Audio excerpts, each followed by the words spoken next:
SHS. Welcome to the Salem Show from our Washington County Community Foundation studios at Salem High School. I'm your host, Sydney Brown. And I'm your other host, Sydney Burton. Welcome to Sydney's sensational second show. Wow, that was some wicked alliteration. Thanks, I'm pretty proud of it. Let's get back on track. Guitar Club dues of $5 must be paid to Mr. Atkins by the end of today. Also, all members who have not returned a reach form to Mr. Atkins must do so ASAP. Student council members, be on the lookout in Remind and on Google Classroom for the upcoming meeting on Tuesday. Remember, vending machines are off limits during school hours. If you need a snack, please go to the vending machines before the start of school or after school has let out for the day. And just your yearly reminder about your Chromebook. Make sure when your Chromebook gets down to 5%, you charge it. Shut down your Chromebook to charge it. This will eliminate most issues in charging Chromebooks. Winter is coming, so be careful with your Chromebook. Make sure you're not leaving your Chromebook out on the cold because this may harm the screen or interfere with connections. Now let's head over to Davern for the weather. Please tell us that we are continuing the gorgeous fall weather. Thanks, Sydney. And Sydney, this week's weather has been incredible, and I hope it continues. For everyone in Florida dealing with Hurricane Ian, you're in our thoughts and prayers. Now to the weather. This Friday, we'll have a high of 75 and a low of 51. It'll be sunny. We also have a game at Pekin. This Saturday, it'll be a high 73 and a low 57, and partially cloudy. This Sunday, we'll have a high of 76 and a low 55. It'll also be sunny. And it's also National Farm Animal Day. This Monday, we'll have a high of 75 and a low 50. It'll also be cloudy. This Tuesday, we'll have a high of 70 and a low 52. It'll also be cloudy, but it's also National Cinnabon Day. This Wednesday, we'll have a high of 77 and a low 53. It'll be sunny. This Thursday, we'll have a high of 77 and a low 50. It'll also rain.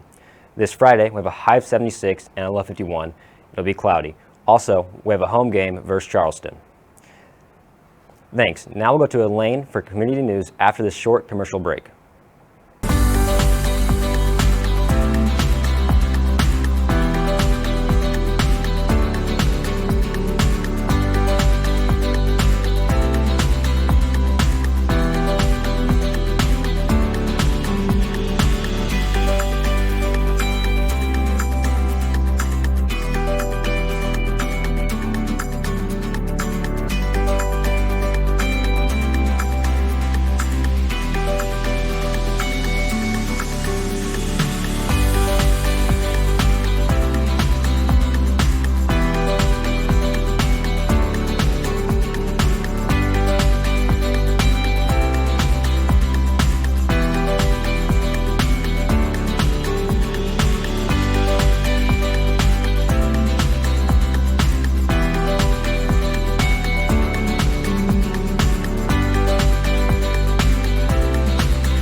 This week, we'd like to highlight the Safe Haven Baby Box recently installed in our community.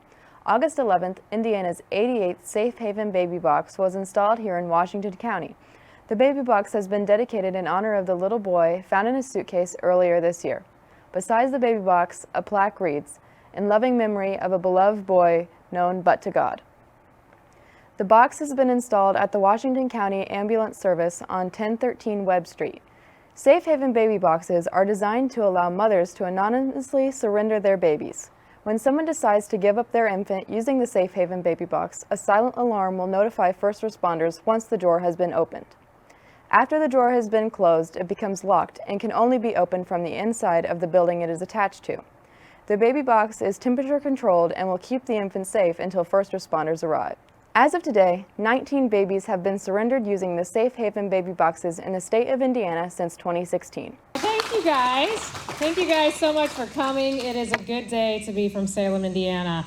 I was in Radcliffe, Kentucky this morning, blessing box number 116, and here we are now blessing box 117 in the nation. And that is amazing when you think of only 117 boxes. We're just getting started. But Indiana, I read an article the other day, and I believe it was on CNN, and I know you don't believe everything you read on CNN, I get it. But you got to believe this, because it said that Indiana was the baby box hub of the world. Think about that. Safe Haven Baby Boxes is the hub. Indiana is the hub of the baby box I was like, that's actually a good thing. I mean, we've been proactive in this approach of infant abandonment across this country. We should be proud of ourselves as Hoosiers, to stand up and fight for the youngest of us. I am the founder of Safe Haven Baby Boxes, and this is box number 117. We have had 21 newborns placed inside of our Safe Haven Baby Boxes, and we've helped 122 women hand their child to firefighters and nurse workers at hospitals in the last 5 years. 21 babies, 19 of those babies was Hoosier babies. Those were right here in our state that we saved together. And that's something definitely to be proud about. To tell you a little bit about why I'm so passionate about Safe Haven Baby Boxes, I literally have to take you back quite a few years to get you to understand where the passion comes from. And I have to take you back to August of 1972 when a young 17-year-old girl was brutally attacked and raped and left along the side of the road. And this, of course, was in 72 when abortion was illegal in our country, even in the cases of rape and incest. And I'm not here to debate that, I'm just stating the facts. And this 17-year-old girl was strong enough to press charges against the man who had raped her. He was arrested and he was charged. And if that wasn't the worst of it, when her life was finally getting back to normal, she finds out she's pregnant. And she was hidden for the remainder of the pregnancy, and then she gave birth in April of 1973. And she abandoned her child 2 hours after that child was born. And that child is me. So my biological father is a rapist, and I don't even know my ethnicity, but I'm here to tell you, my life still has value. My life isn't based on his life or his doing. It's my life and what I've done with it. And so I stand on the front lines of this movement today, ensuring that every child has a safe place to fall, and every mother has a safe place to put her child if she cannot care for it, that my birth mother did not have back in 1973. And I was adopted and raised by two amazing parents that celebrated 50 years in 2020. And they were a perfect example of what our children today that are coming through our box are getting. And I'm proud to run this organization and be on the front line. So thank you guys so much for having us. Thank you for doing the Baby Box. Thank you for coming together as a community and saying no baby is going to die on our watch in our community ever again. God bless you guys, and thank you guys. Hand it to Braden with sports. Thanks, Elaine. Starting with football, our Salem Lions took a loss against the Corden Panthers 32-16. Hopefully they can get back on the winning track again when they head to Pekin tonight to face off against the MSC and county rival, the Eastern Musketeers. Kickoff is at 7, so be there to watch them as they play the first game of the county championship. Weeks 2 and 3 were insane for any NFL fans out there. Week 3 was great for you Joe Burrow fangirls. My mom. You'll be happy to know that they won against the Jets 27-12. The NFL was shook by a big upset when the Colts won against the Chiefs. That's a bad day for any Patrick Mahomes fans. Week 2 had some crazy games, including the Dolphins against the Ravens game. The Dolphins, down 14-32, made an offensive comeback, scoring 4 touchdowns in the final period alone. They won 42-38, leaving the Ravens in shambles. Now, moving on to the Salem Lions tennis team. They went 3-0 last week against North Harrison, Corden, and Eastern. This week, they lost on Monday in a hard-fought match and lost to Scottsburg in 2-3 on Wednesday. Last Tuesday, the Lady Lions soccer team took home their first win of the season against B&L. Though it feels good to come off of a win, they took a loss to replace it in the Warriorette Cup on Saturday. Their senior night was on Tuesday against Austin, and they tied 3-3. In this most recent Tuesday night, they played Charlestown and lost 2-0. The Lady Lions will face off against Corden Central on October 6th in their opening round of the IHSAA sectionals at Scottsburg. Good luck, ladies. Salem Lions soccer hasn't won in 3 games, but they did play at Lanesville Wednesday night. More about that game later. The boys will be on the pitch at Providence on October 4th at 7 p.m. for the opening round of the IHSAA sectional play. They will play the sectional host, the Providence Pioneers. Good luck, fellas. Last week, the Lady Lions volleyball team won on Monday against Henryville, but they lost on Thursday versus Corden Central. They won 2 nights ago at Clarksville 3-0 and played North Harrison last night in Ramsey. More on that game later. Next week, the Lady Lions finished the regular season at home. They play New Albany Wednesday, and the senior night will be on Thursday against MSC foe, the Brownstown Braves.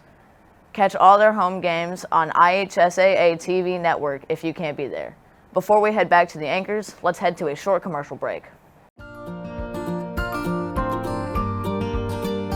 Shop local at Lynx Clothing and Shoes. Lynx offers a wide variety of clothing. Looking for a nice outfit for the night? Lynx has it. Need a nice pair of shoes to go with it? Lynx has it. Lynx doesn't just offer nice clothes, though. They also provide all your local sports team gear. Shop for Salem, Eastern, or West Washington merchandise. Is your child missing any sports gear for his or her game? Lynx has it. With the wide selection and stylish and comfortable clothing and shoes, all your sports gear and equipment needs, along with the reasonable prices and a central location in the heart of downtown Salem, Indiana, there is no reason you shouldn't stop by and shop at Lynx Clothing and Shoes.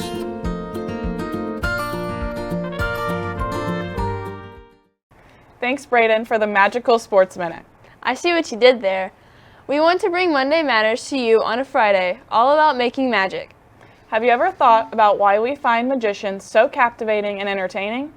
After all, we know that they can't actually pull a rabbit from an empty hat. They certainly can't cut someone in half and put them back together again, and they clearly have a way of knowing exactly what card you pulled out from the deck. We know this because otherwise these tricks would defy all logic and all laws of nature. Yet we still watch intently, filled with delight, marvel, and wonder. Why? Because the magical part of magic is that the magician is able to do all of these things right before our eyes. We still let ourselves wonder how they do it. Magic is awe-inspiring, fun, intriguing, and sends our imaginations into overdrive. So this week, let's make magic. What makes you stop and wonder? How do you seek out moments that offer the special dose of magic in your life? Equally magical, how do you create magic in those around you? Because magic isn't only for those who call themselves magicians, it's for all of us. And all of us have the power to create magic in our own special way. So consider yourself a member of a new breed of magicians, the ones that use their imagination to celebrate and create moments of awe every day. And know that our worlds need more of your magical talents because you matter. Making magic matters. And so this is the end of our magical and sensational second episode. That wasn't as good as your first try. Lazy writing. And yes, I'm looking at the head writer. Well, we better sign off before we get fired. Hold on, rookie. We have to pay the bills. Wait, what? Thank you for tuning in to the Salem Show from the Washington County Community Foundation Studios. Also, don't forget to check out our other social media platforms like Instagram, Facebook, Twitter, and TikTok. On these apps, you can view an array of videos and updates about our Salem Lions News Network. We'll see you next time, and have a great gold-blooded week, Lions. Good afternoon, as I said. Welcome to the Salem Show from our Washington... I hate Salem Show. Okay. Guitar Club dues are $5. Must be... Have you ever thought about what we would find? Because of the magical part of magic is... There's a lot of That's a lot of ends. Thank you for you. Dang it! Oh gosh. Boom!